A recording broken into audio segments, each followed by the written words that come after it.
So in a crazy turn of events, the Lakers, who I thought were going to pair up D'Angelo Russell and Lonzo Ball and create a pretty nice backcourt for the future, that turned around quickly and slapped me in the face.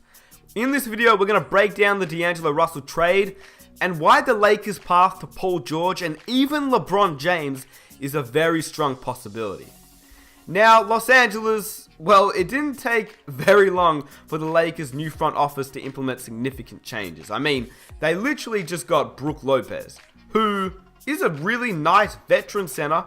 He will play out this year, and although Mozgov is owed $48 million over 3 years, yeah, Brook Lopez is on a similar contract.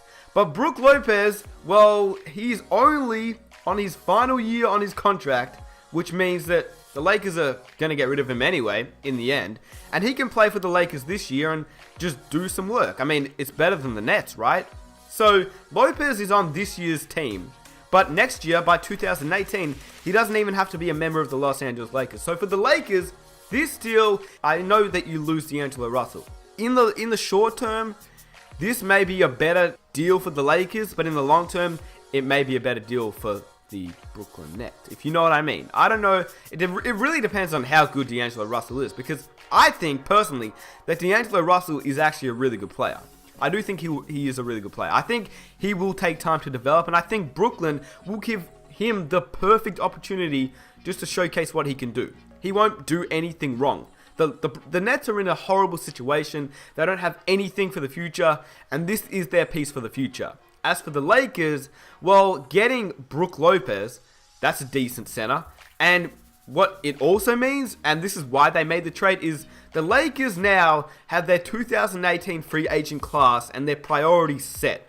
They want to go after Paul George, who already said that he wants to go after the Lakers. He wants to play for the Lakers, and LeBron James. Now, the other thing is, the Lakers still have their pick.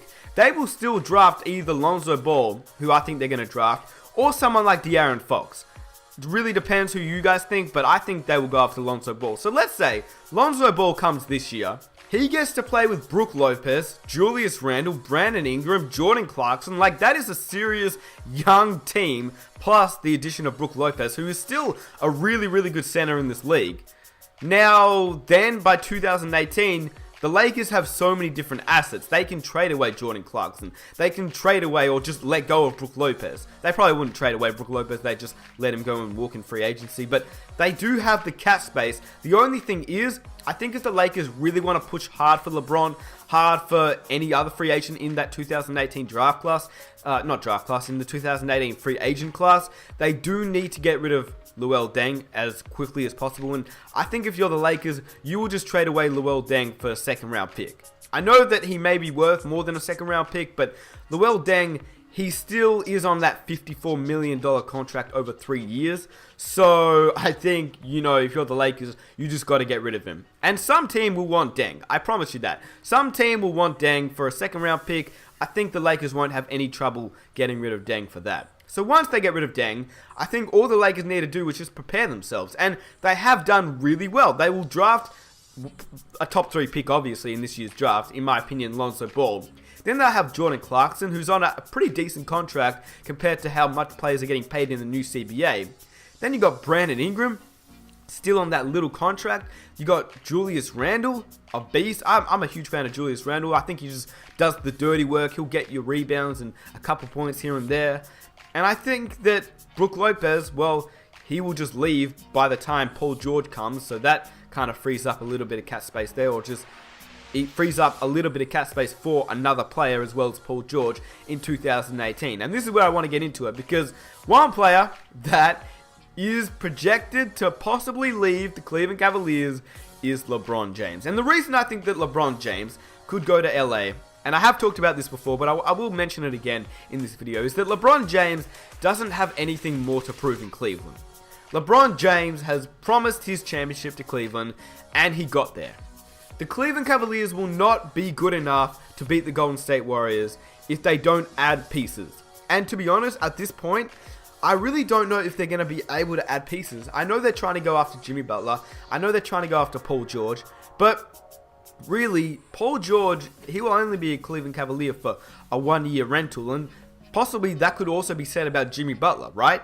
So the Lakers, well, they do have the perfect opportunity to go after someone like LeBron James. LeBron can opt out of the last year of his deal with the Cleveland Cavaliers, whose future is in an interesting state, given they just let go of their general manager, David Griffin. Now, David Griffin, I know a lot of talk is said about how LeBron is really the GM of the Cleveland Cavaliers. In my opinion, he's not. He obviously would go after David Griffin and say, you know, I think we should get this player. I think we should go after that player. Help us do that. But in the end, it's David Griffin. David Griffin, Griff, does all the work. He literally does. And people are going to argue with me in the comment section, and I get that. A lot of people don't like Griff. But Griff, I think, well, he's a really good GM. And I think over the last couple of years, he's really sold a lot of players to Cleveland. He sold J.R. Smith there. He's got Iman Shumpert there. This year, he got Kyle Korver there. So, yeah, a lot of it may be because of LeBron James. But in the end, I do think that you need a GM to actually make the deal possible. And I think Griff, I think he did a great job. So, LeBron James will be eligible to earn $35.7 million in 2018 and 19. And Los Angeles will need $66.3 million to sign him and George. It can near that number while keeping Randall and Clarkson, provided that they dump Luol Deng. And I talked about that before. They just need to dump him as quickly as possible. Get him for a second round pick or just for nothing. I mean, I don't even know. Just get rid of him as quickly as you can. That's what the Lakers need to do.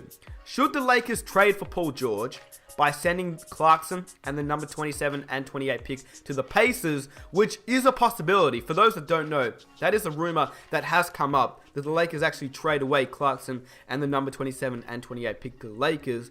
They could restructure his contract for the full 5 years, and they would not have enough space to sign LeBron James without making another move. So, I think what they should do is just wait till 2018, and I'm pretty sure they know that Paul George wants to go to LA. I mean, isn't that real obvious? He came out and said it.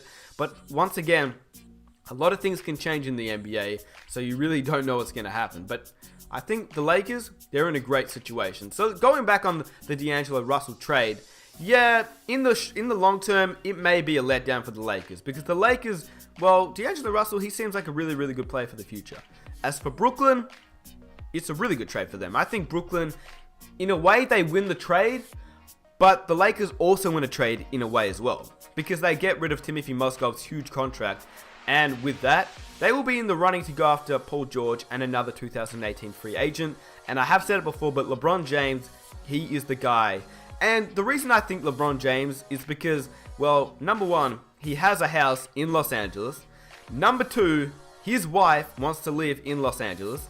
Number three, LeBron James may think that Cleveland will not give him the right chance to win. And in a few years, LeBron James is 35 years old? 35 years old for a guy that is trying to chase Michael Jordan's amount of championships. I think that if you get on a team that is stacked, and it really actually honestly depends on how well the Lakers go in the next couple of years. Lonzo Ball has to develop. Julius Randle has to improve. Brandon Ingram really has to show what he can do. And Brandon Ingram will be in a tough situation as well. Because if the Lakers want to go after Paul George, well, Paul George is a small forward, right? But Paul George can be moved down to the 2. So let's say Lonzo Ball is the point guard. Paul George is the shooting guard. That means Brandon Ingram can play the 3. Or if he puts on weight, they can go after LeBron James and get him at the 3. Brandon Ingram can play the 4. And then, well, they can just sign another center in that situation. And Brook Lopez for this year, I think he should be excited. And if you're a Lakers fan, I think you should be excited about just to see what Brook Lopez can do. Because Brook Lopez, he averaged a lot of points and a lot of rebounds. Not a lot of rebounds, but he's a really good player. He's an all-star player. And he was a pretty good player on the Brooklyn Nets when they literally had no one. So if you get someone like Lonzo Ball, a facilitator, be excited to see what Brook Lopez can do. Because he will actually just be a nice player for you guys for the 1 year. Before you guys get rid of him, just watch Brook Lopez, because I think it's actually not that bad of a trade for the Lakers fans. And I know a lot of people on Twitter have been tweeting me and being like, you know what, this trade sucks. We needed someone. Why did we get Brook Lopez? D'Angelo Russell, he seems like a great guy for the future. Well, I agree. D'Angelo Russell is a great guy for the future, but Brook Lopez is still a really good player. So let me know down below what you think. How set are the Lakers? In my opinion, they are one step closer to signing LeBron James. And whether they sign LeBron James, that's a different story. But I do think they are one step closer. To be two steps closer, they have to get rid of Luol Deng. But yeah, that's my opinion. If you guys enjoy the video, let's aim for 4,000 likes. If you're new around here and you're enjoying the videos, hit that subscribe button. It really makes me feel happy. But yeah, I'll catch you guys in my next video. Peace!